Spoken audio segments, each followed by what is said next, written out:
அவங்கள பார்த்தா இந்த பொண்ணுக்காக என்ன வேணா செய்யலாம்னு தோணும். அப்படியான ஒரு கேரக்டர் தான். ஏற்கனவே இந்த ஸ்கிரிப்ட வந்து 2 பெரிய ஹீரோயின், அப்ப கமர்ஷியல்ல பெரிய லெவல்ல இருந்த 2 ஹீரோயின் கதை சொல்லி அவங்க டேட் அட்ஜஸ்ட் பண்ணிட்டு இருந்தாங்க. அந்த டைம்ல நான் தற்செயலா வந்து அவங்களோட படம், கன்னட படம் ஒன்று பார்த்தேன்.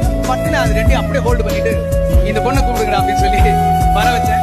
இந்த படம் மதராசின்றது ஒரு மேட்னஸ், ஒரு ஆக்ஷனா இருக்கட்டும், லவ்வா இருக்கட்டும், அது ஒரு மேட்னஸ். அது லவ் பண்ற பசங்களாகட்டும், லவ் பண்ற பொண்ணுங்களாகட்டும், உண்மையா ஒரு பார்ட்னர் கிடைச்சிட்டா அவங்களுக்காக என்ன எக்ஸ்ட்ரீமுக்கும் போவாங்க, என்ன வேணாலும் செய்வாங்க.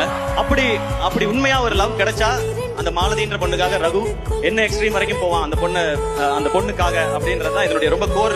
அதுக்கு ஒரு கேரக்டர் வேணும்போது சார் சொன்னாங்க ருக்மிணி இந்த ரோல்ல பண்றாங்க. அந்த லவ்ன்றது அந்த ஹீரோயினையோ அந்த பொண்ணையோ நமக்கு ரொம்ப பிடிக்கணும். ஏன்னா ரியல் லைஃப்ல பாத்தீங்கன்னா ஒரு பையன் தான் ஹீரோவா உணர்றதே ஒரு பொண்ணு அந்த பையனை திரும்பி பார்க்கும்போது தான். அந்த பொண்ணு அவனை லவ் பண்ணும்போது தான் அவன் தான் ஒரு ஹீரோன்னு நினைச்சு இருப்பான். அதுவும் ஒரு பொண்ணு காலத்துக்கும் நான் உன் கூடயே வரேன்னு கையை பிடிச்சிட்டான்னா அவன் சூப்பர் ஹீரோ தான்.